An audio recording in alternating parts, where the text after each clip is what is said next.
Thank you very much, Senator Sarbanes. I think we need to engage him as a professor. He comes and he gives us assigned reading, so maybe we can touch base with him on that. My name is Dr. Wharton. I am the faculty advisor for the National Association of Black Accountants, better known as NABA.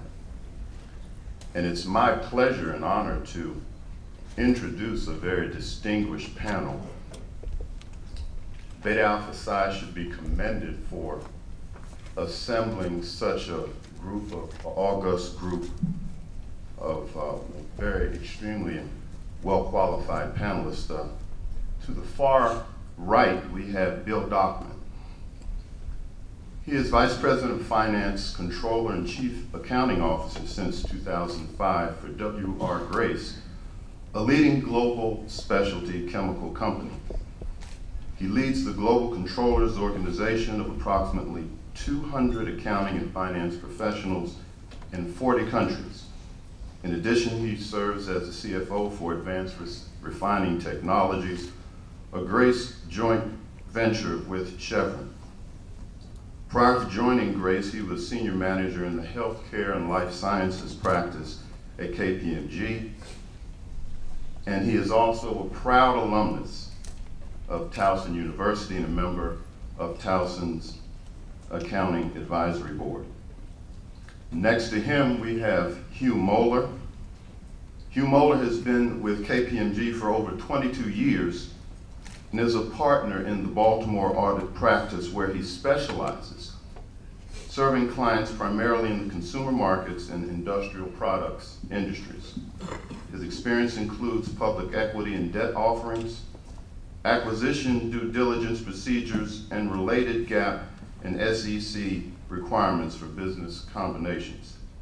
His audit experience ranges from SEC filings, carve-out financial statements, and beginning balance sheet acquisition audits to the successful coordination of large global audit transitions. Next to him, right here, to my right, we have, to my left, your right, we have Ken Denski. He's a senior management of risk management for SC&H Group, LLC. In his 14+ years, his areas of concentration have been internal controls, external audit, compliance, and consulting.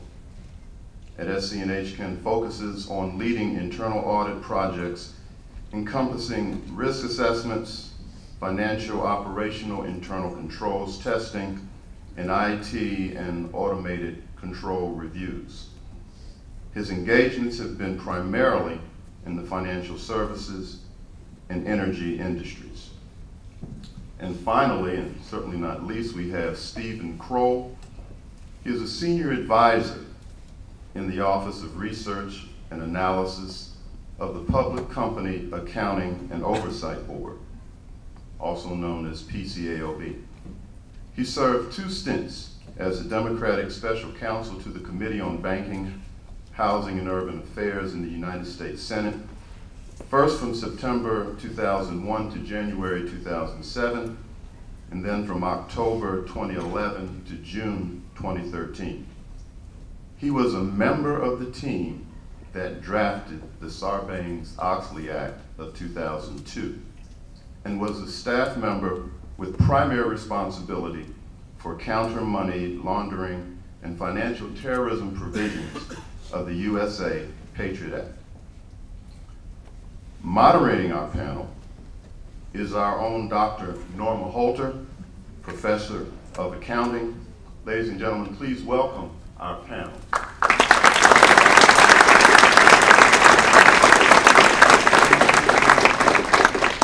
Thank you, Dr. Wharton. Good afternoon. The first question relates to internal controls, in particular, Section 404 of the Sarbanes-Oxley Act. For our guests, internal controls are policies and procedures that are integrated into the processes of an organization in order to achieve reliable financial reporting. Each panel member will have 5 minutes to respond. I will knock on the desk when you are within 1 minute of your time to make sure everybody gets an equal opportunity. Senator Sarbanes, please feel free to add a comment at any time. The first question, Section 404. Excuse me, little question here. Required management and the auditor to assess the effectiveness of internal controls over financial reporting. What were the challenges initially, and what challenges for you, your organization, still exist today? Let's start first with the auditors and go to Mr. Moeller from KPMG. Okay, great.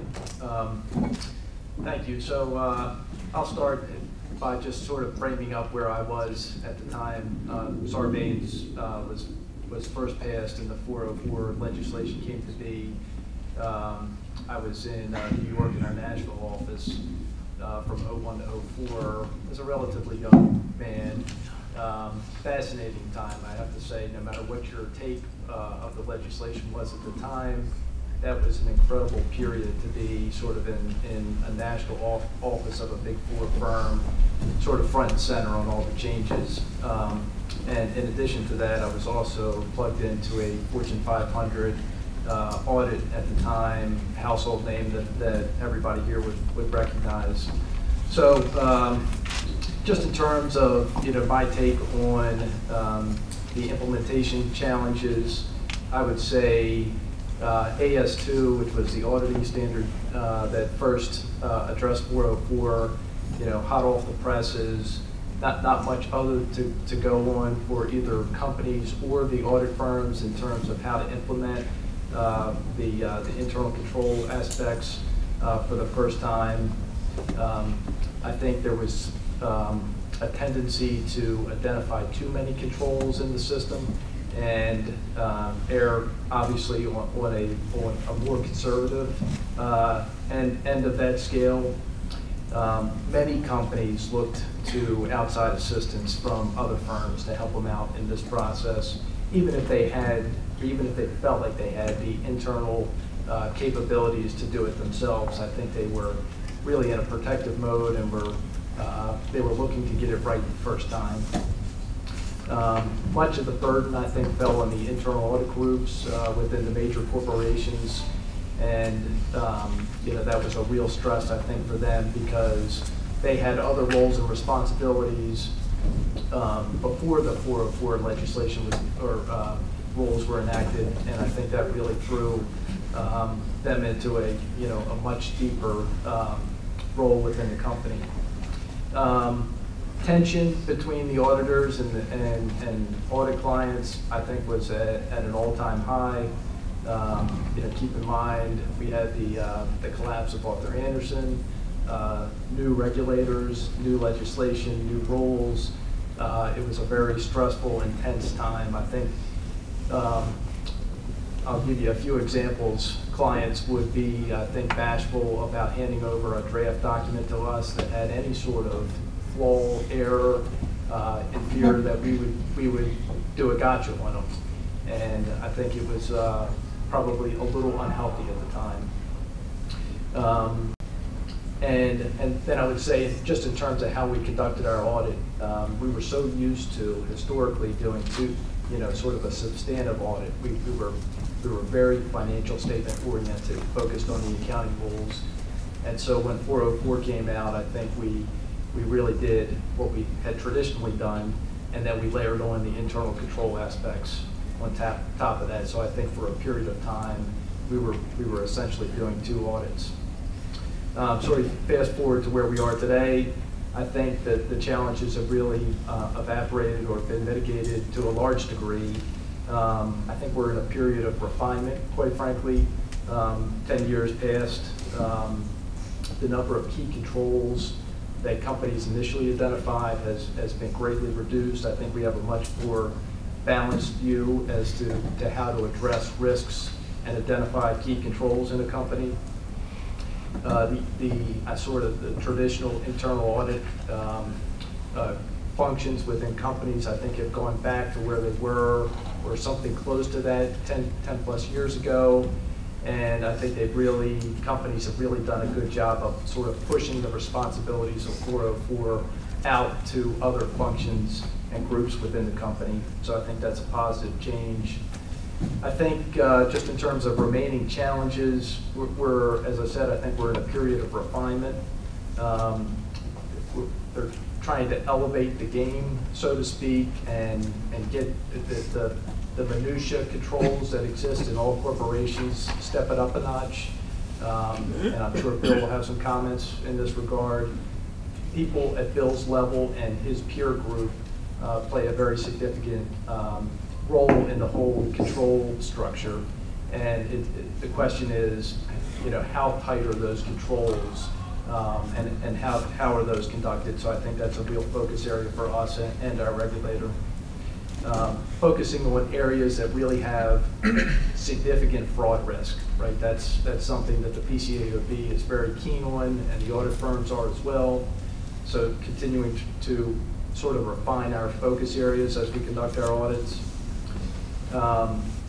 Identifying material weaknesses in controls before a problem happens. I think we're all, it's all very obvious when there's a financial statement restatement that there's a control issue there and there's a material weakness. But calling those out before that happens, I think, is a real challenge and something we continue to work on. And then I think the training and the guidance has improved clearly over the 10-year period. So I think just in terms of how we do what we do, it's gotten a little bit better. So I've got 1 minute. Tension that I had mentioned before, I think, has subsided substantially. We still have a very important role to play in the system, but I think it's a more collaborative approach with clearly great independence in my view. But I think when you step back and think about it, we, the auditors and public companies, share the same goal, and that goal is get it right and get it done timely. So I think we can work together in that regard in a more collaborative approach. And then lastly, I think the audits are very integrated now. The two audit approach has really evaporated, and we really now have a very tightly bound control identification, risk identification, and conduct of audit. Thank you very much. Mr. Denski from SC&H. All right. Thank you. I'll do my best to add to what Hugh just said. He covered quite a bit of some of the things I was thinking, so the benefit of going first. But in any case, I think I bring a unique perspective to this discussion, being that I've spent a significant amount of time in a few different roles. One is as the external auditor while with PwC, so I saw it from that side. Also, I've been in the internal audit role as well, so I've been, I want to say the target of it, but on management side of and dealing with the external. So having seen the various sides, I have a unique perspective here. I think some of the initial challenges that we faced were mainly just testing too much. As you mentioned, the regulatory, the rules were fairly vague, and people were kind of scared, to be honest with you, that they might miss something. So as a result, I think things were over-tested. I think the thought was better to be safe than sorry. So if there was any doubt at all, you test it. I think that also, another factor too would be the approach itself. Back then would have been, there wasn't a lot of judgment involved. I think the perception was that the auditors were following like a checklist kind of audit approach where they, like I mentioned, cover everything. As a result, I think there was a lot of tension between the auditors and management. Management didn't always understand why things were being tested. Thought it was too much, which placed a lot of burden on them to do their job, their daily job, and deal with the SOX compliance as well. So I saw that a lot, you know, where you're going, and there's it seemed to be a lot of tension as far as just lack of resources to get everything done. Another challenge initially too, I think, is just a lack of communication among the various parties, with the external auditors, management, just what expectations were. Let's see. And then some of the, I'll fast forward to today, I think some of the, 10 years later, some of the challenges that still remain. I think there's a tendency to become complacent with your SOX compliance program. You know, people have built these programs in their companies, and for the most part, they're pretty solid, but they tend to go on autopilot a little bit, or they're not taking a fresh approach every year. And you know, while the compliance program may remain in place and not change all that much, the business itself is going to change a lot through the year. So it's really important to take a fresh look and a fresh approach every year to make sure you're not missing anything. Another challenge today too, I think along with that, you see sometimes a lack of urgency to deal with this. It's kind of like, you know, in the background, okay, SOX, yeah, that's, you know, from 10 years ago, we got that, don't worry about it. So just to have that kind of urgency there, and making sure that people are keeping up on the testing.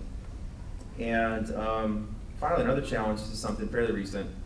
There's a new guidance from COSO that's coming out. It's going to be required, I believe it's December of 2014. So the challenge will be, how do they integrate that controls framework with SOX? So it's something to think about going forward.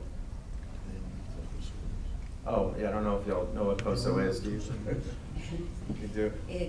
COSO is basically is the report that introduced the framework for the internal control structure. And COSO stands for the Committee of Sponsoring Organizations. And they were from the Treadway Commission, which goes back even further.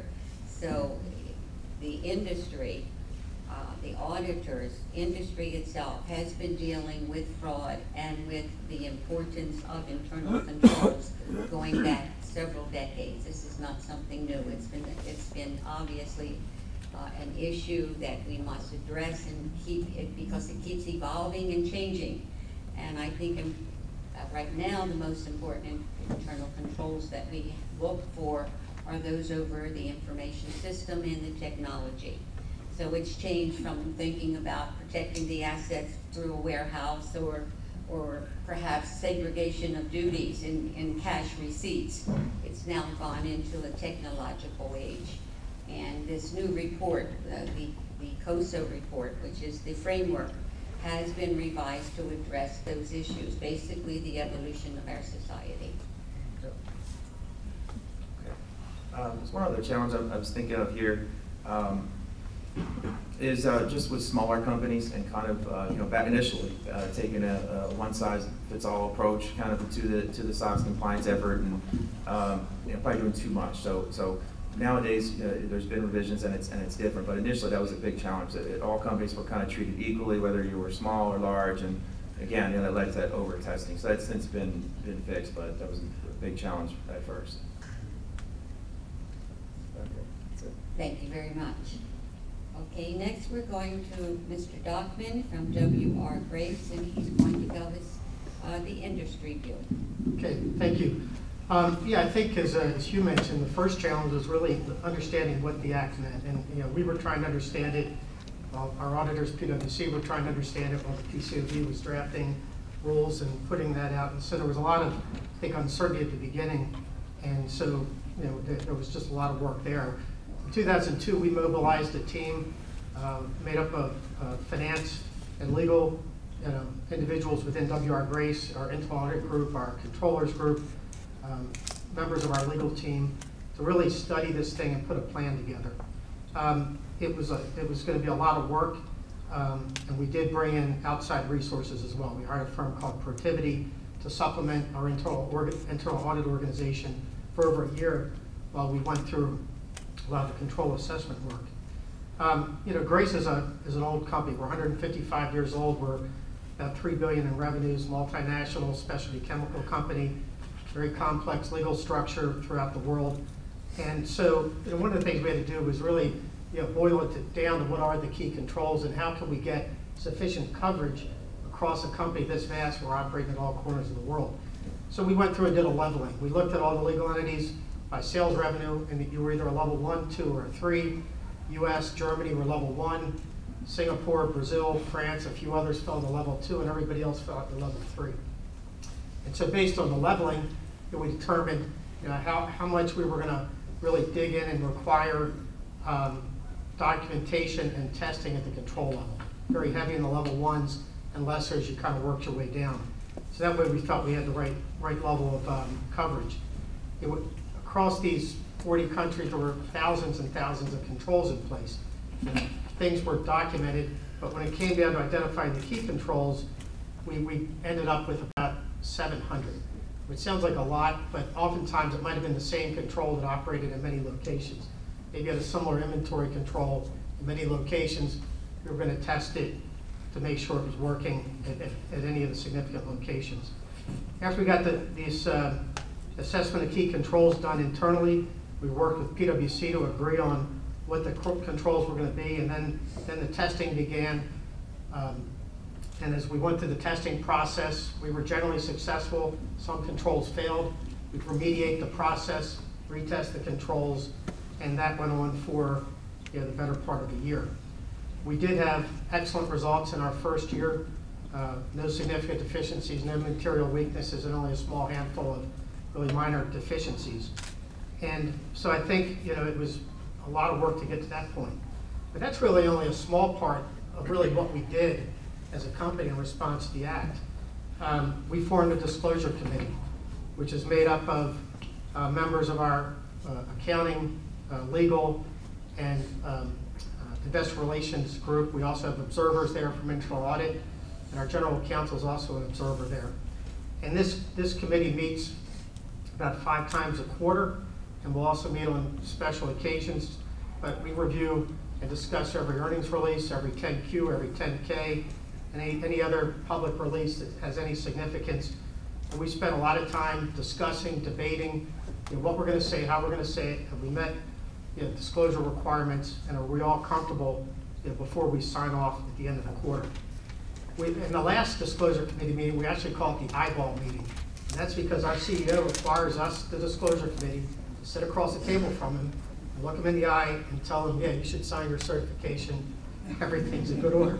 So it's become known as the eyeball meeting, and it actually sits on my calendar that way every quarter.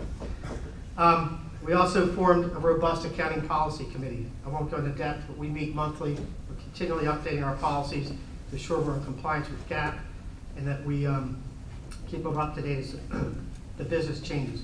We have internal confirmation processes. Our top 200 executives across all of the company have to sign something that looks like a rep letter every quarter, which basically says that they're comfortable that anything within their control is being reported properly. These certifications get rolled up and reviewed by the CFO and the CEO. I think as a result of SOX, we have a much stronger company. There's a much stronger, I think, tone at the top. Our executives have taken this very seriously. I think we operate very ethically. We're very focused on compliance with the laws and maintaining the strong controls.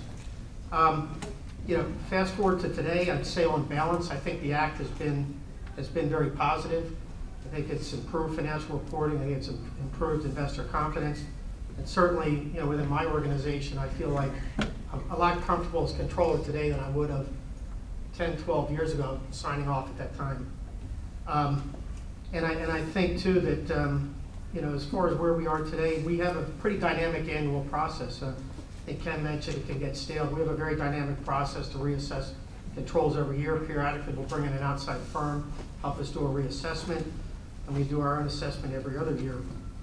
I think sometimes the audit procedures have the risk of going too far, and I look at Steve and the PCAOB continuing to put requirements on auditors, and I think a lot of what they've done is good, but sometimes it's hard to understand what they're trying to get at when we look at things like documenting entity level controls or documenting review processes, and almost trying to get inside my head and let me write down everything I'm thinking as I go through a process. So I'll leave it at that and go back to normal.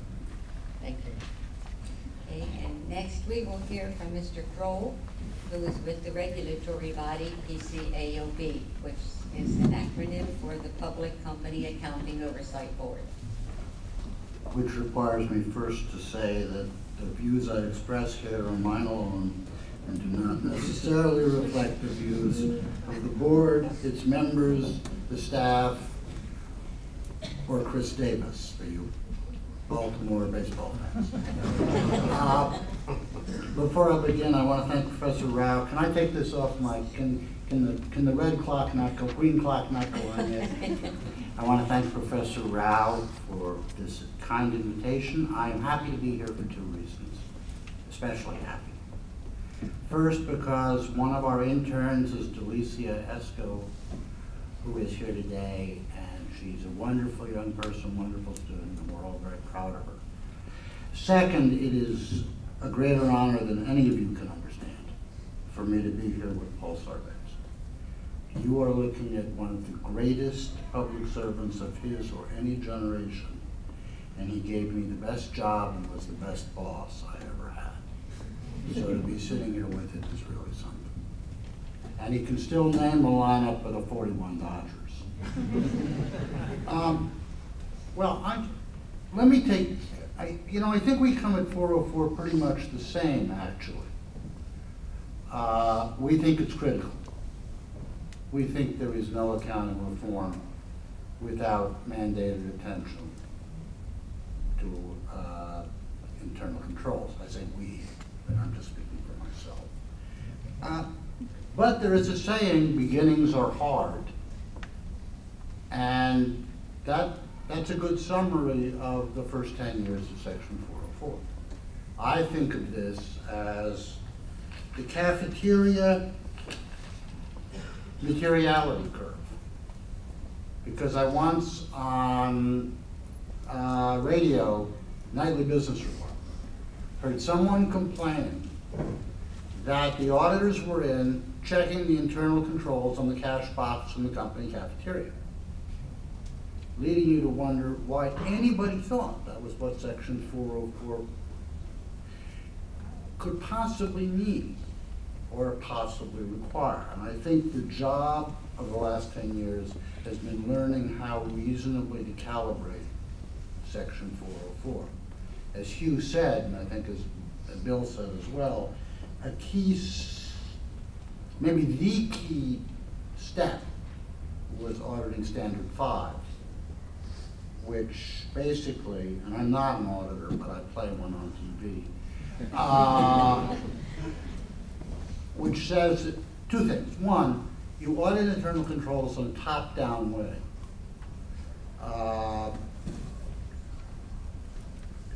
You look, I'm going to read this. Top-down approach begins at the financial statement level with the auditor's understanding of the overall risks to internal controls.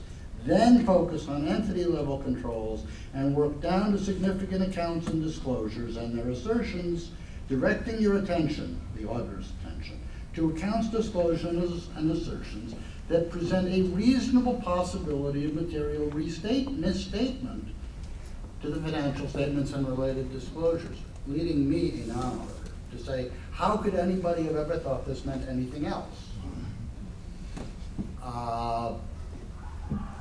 Teller defalcations may or may not be serious, but they're not up there with misstep. I'm going to talk about the London Rail in a second, so I'll leave that for a second. The next step, I think, is figuring out what that means in the real world.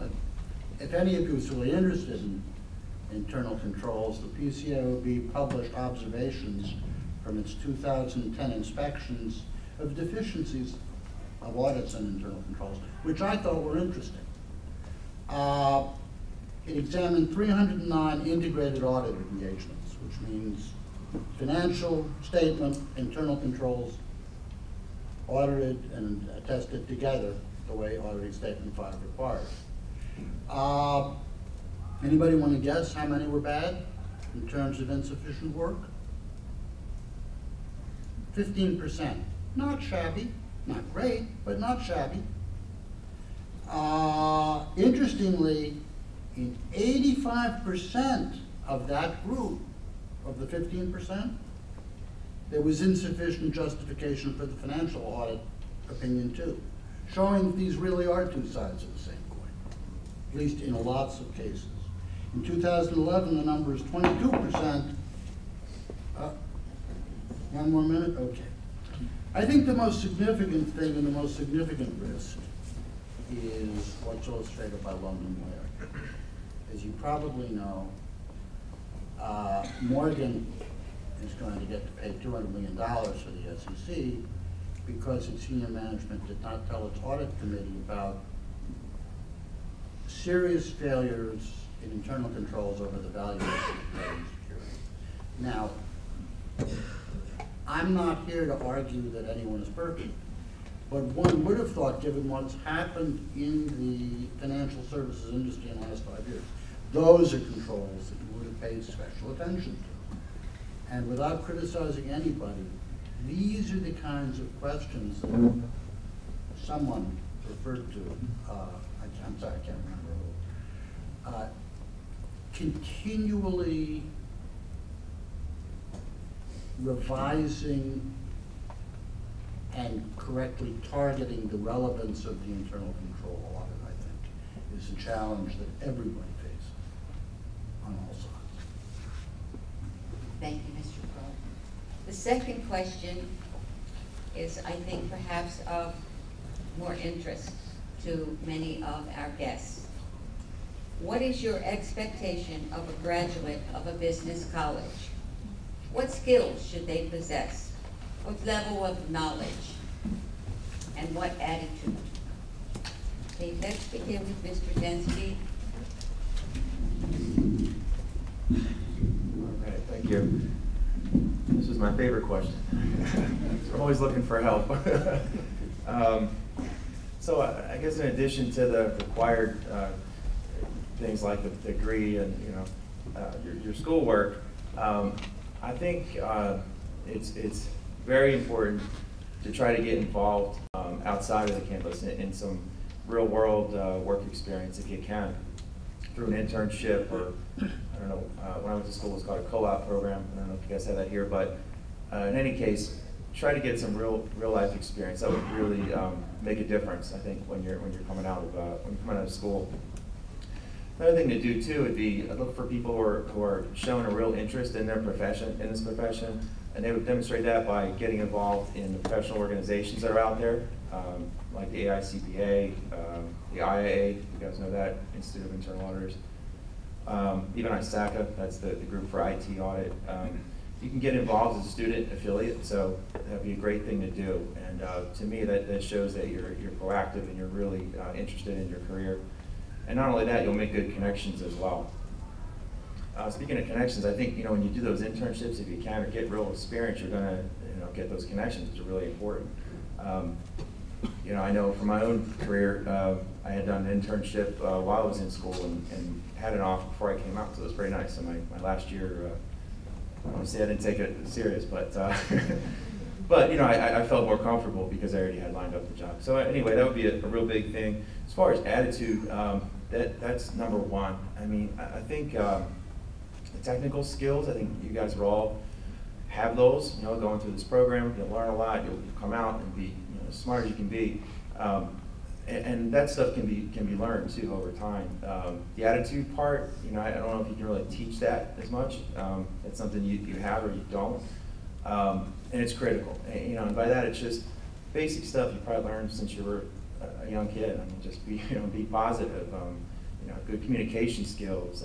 Show respect for authority. Be patient too with your career. I think I see a lot of younger folks come out today and they want to jump right from the staff to the partner within a year or two, and that's great. It's ambitious. It's awesome. But at the same time, be realistic and kind of set yourself on a nice career path and keep your expectations in line. And with time and hard work, it'll come to you.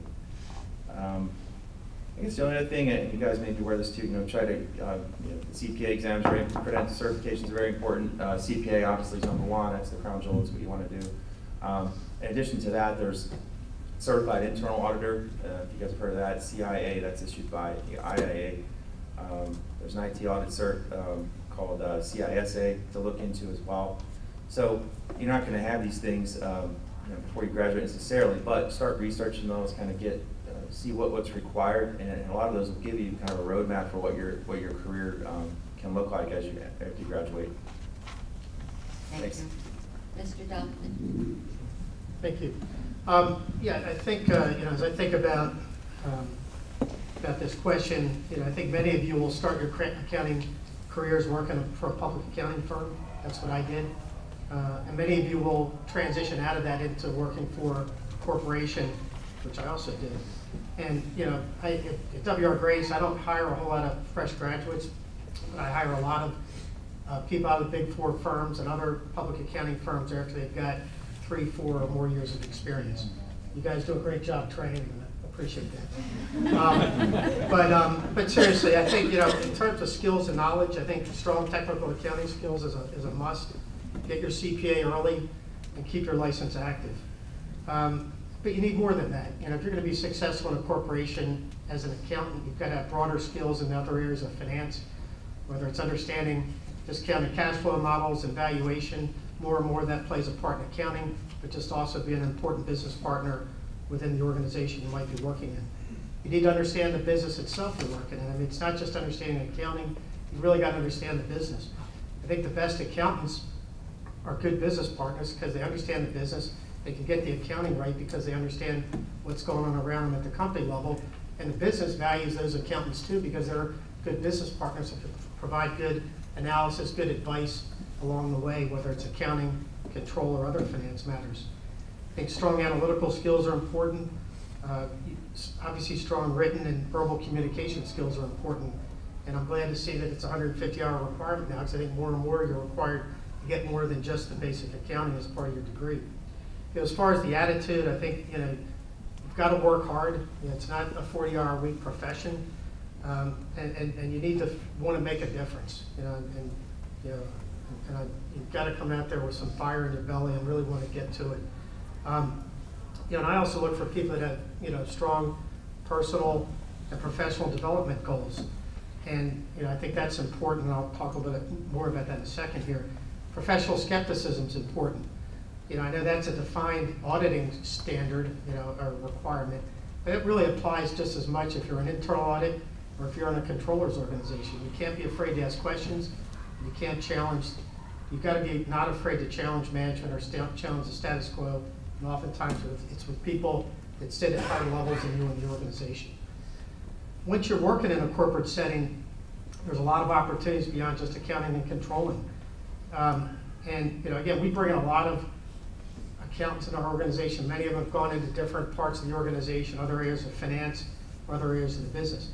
But there's great work in financial analysis, doing planning analysis and decision support, internal audit work, treasury analysts that manage cash, debt, and currency issues, tax accounting and planning, mergers and acquisitions support for finance is big.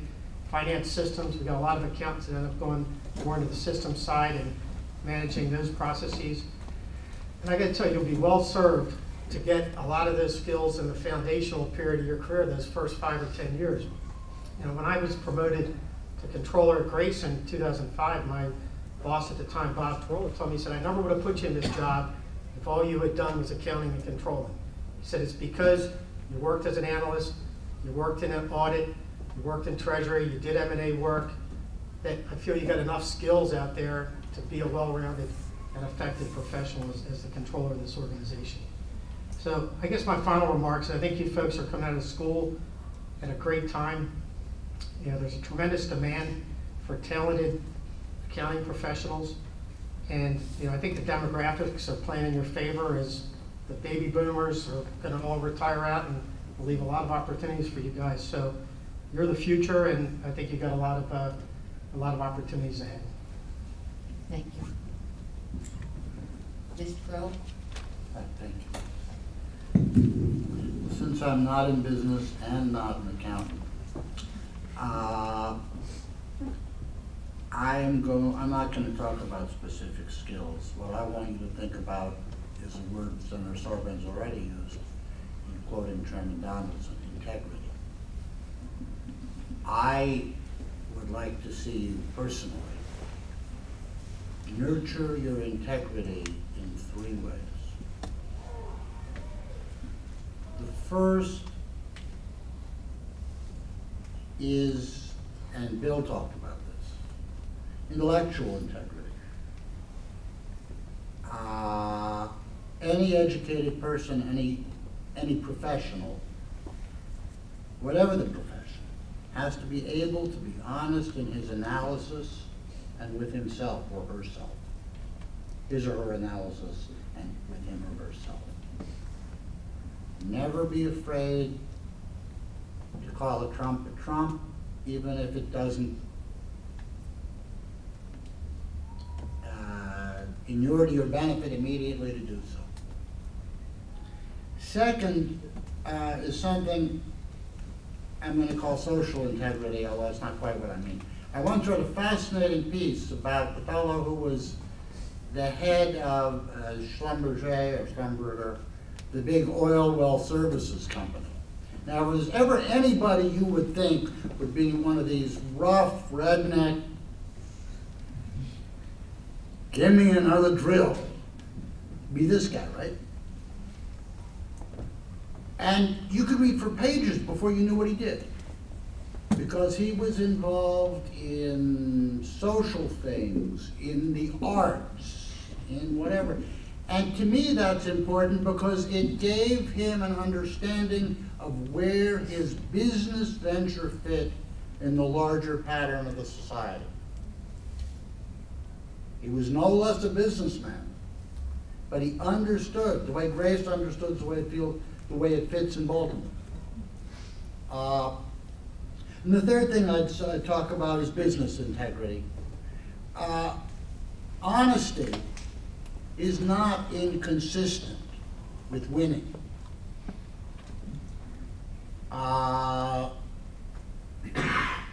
Honest selling is still selling. But it is different than selling stocks to people and then calling them dog food to your friends.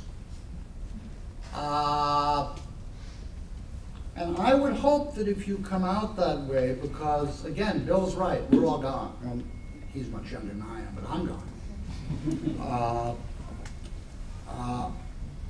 I hope you graduate with your DNA shaped that way. And that you come to demand an environment in which everyone thrives and makes money with honest, ethical, transparent business practices. I'm under my red light. Thank you. Mr. Bowler.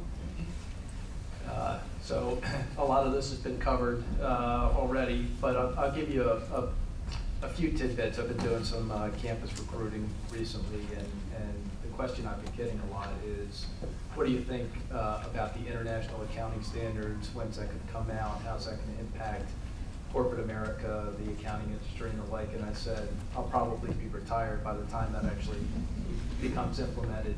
But I think that what will change, I think, is the accounting industry and auditing in particular. You know, we've gone through our first 10 years with the PCAOB, and it's the new normal, if you will. And I think there are more changes to come. I think it'll be very interesting to see what the accounting profession looks like 10 years from now. Steve and I were talking about it before the presentation. I think it just in terms of attitude, and Ken talked about this, you know, when you're going through the process, sort of understand deeply what the firms do, and not that KPMG or whatever firm you're talking to happens to be in the Big Four or not. You know, you need to really understand, I think, the importance of what we do, and Senator Sarbanes really did an excellent job of sort of hitting that home for us. If the issues that we had 10 plus years ago with Enron and WorldCom didn't hit home for everybody, I don't know what will, and how significant the auditor relationship is in that whole arena, and getting the financial statements right and flagging issues on a timely basis. I think my last comments will be for the young folks here, and a lot of young students obviously looking to jump into the working world. I can tell you for a guy that's been doing this for a while now, who didn't get his first computer until 3+ years after joining KPMG, we are so technology-based these days. Our entire system is essentially paperless these days. And I think we're doing a really effective job of outsourcing the more mundane tasks that were traditionally assigned to the young associates that came out of college to all the firms do it. We happen to have an operation in India that does some of the sort of the basic blocking and tackling that really is not value added. They're good at it, but we don't need our young associates coming out of top accounting programs doing that kind of work. So the game and the expectation of young associates who join us from a top accounting program, I think, is at an all-time high and will do nothing but continue to climb. So work hard, get good grades, because we're going to put you to work pretty darn quick after you join us. Senator Sarbanes, would you like to add some concluding remarks? Yeah, I wanted to say that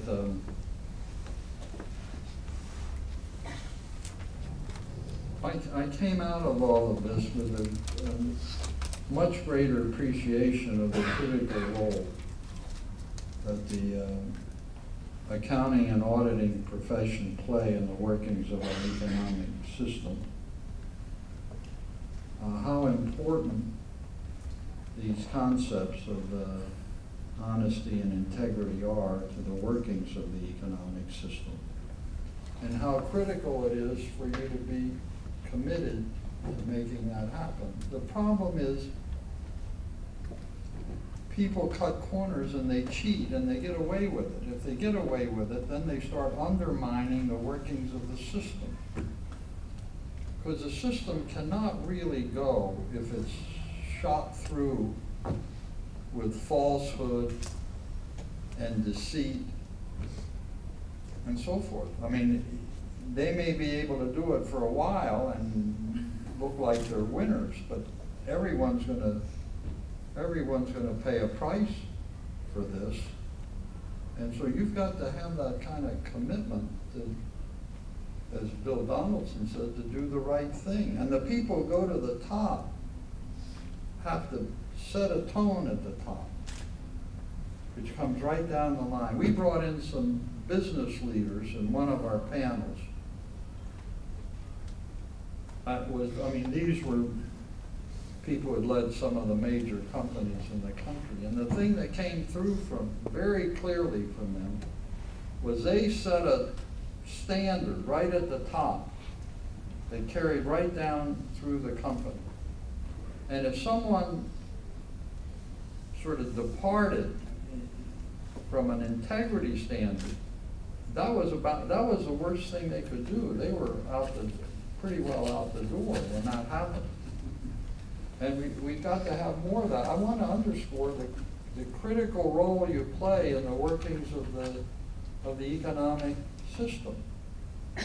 You know, there's a tendency to think of the workings of our economic system as the genius entrepreneur who has an idea and then he acts on the idea, and that's what the press likes to write about. And there's obviously a lot of truth to that. But don't minimize the role that's played by those who really, as you all will do, put into place and sustain an economic system that's working according to the rules, that is honest. People can rely on it being honest. It makes make an enormous difference.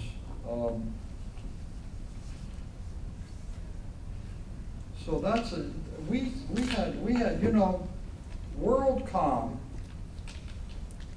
and what we dealt with was really absolute deceit and falsehood. I mean, we were dealing with people who just plain out lied about what their results were. And the recent economic crisis was more about bad business judgment and over leverage and so forth, and they can be criticized for that bad business judgment, but with a few exceptions, there weren't many examples of absolute falsehood. We had people I had people from AT&T tell me that management would call them in and say, you're not doing a good job. And if you don't shape up, we're going to let you go, and so forth and so on. They say, well, you know, we think we're doing a good job. We did better this year significantly than we did last year. No, they say. We have here's the financial report from WorldCom. And I'm holding up a blank thing because that's really what it amounted to. What they held up had a lot of figures on it, but it was phony. It was false. And the AT&T people were, you know, they were kind of being held to this standard. Well, the standard was all wrong. I had a young accountant come up to me and say, thank you very much for this legislation. I said, well, I appreciate that. I said, how did it affect you? He says, well, I've just started in the profession. He says, I have a client, and the client wanted to keep his books in a certain way, you know, record things in a certain way that was contrary to the generally accepted accounting principles. And I told him, well, we couldn't do that. He says, well, my competitor down the street is doing it, and his auditor has told him it's okay. Well, the young guy stuck to his guns, but the message there is, you know, I'm going to shift auditors here if you don't okay this for me. I mean, one of the tragedies in all of this, I think, was the demise of Arthur Andersen, which, you know, was one of our leading accounting and auditing firms. Arthur Andersen, who established the firm in Chicago, was known for his rectitude, his uprightness, and so was Leon Spacek, who succeeded him. And yet this, you know, this really great accounting firm, one of the top 5 at the time,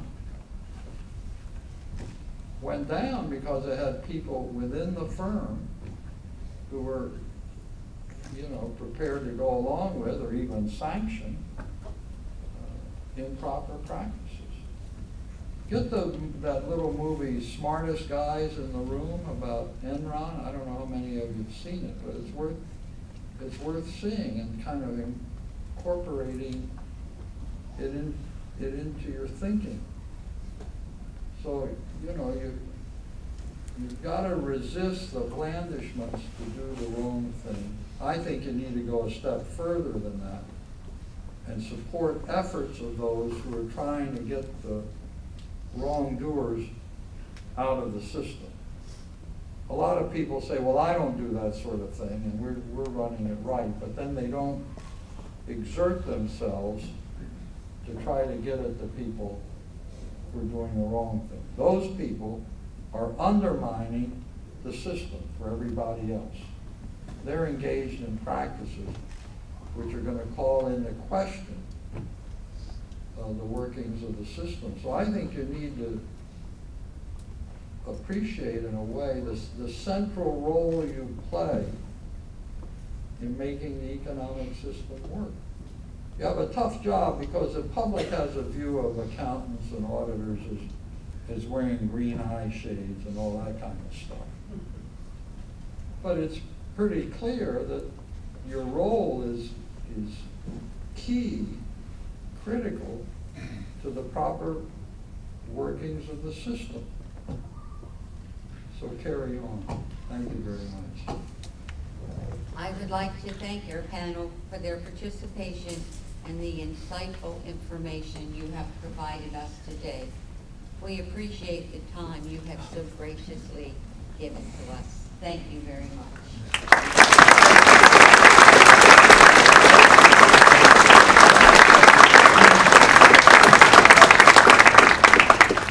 All right, greetings everyone. My name is Islam Shahad. I'm a faculty member here in Towson, and I really have to admit that I 100% enjoyed every minute of this event, and I totally appreciate that you guys shared your knowledge, experience, and perspective It's been totally appreciated, and I learned already a lot. Unfortunately, we reached the end of our event. So again, thank you very much, members of the panel. Thanks to all the guests, faculty, and students. And if you want to hang around for a little bit, if you have any questions for any of the members of the panels, please do. But again, thank you very much, and we really appreciate everything. Thank you.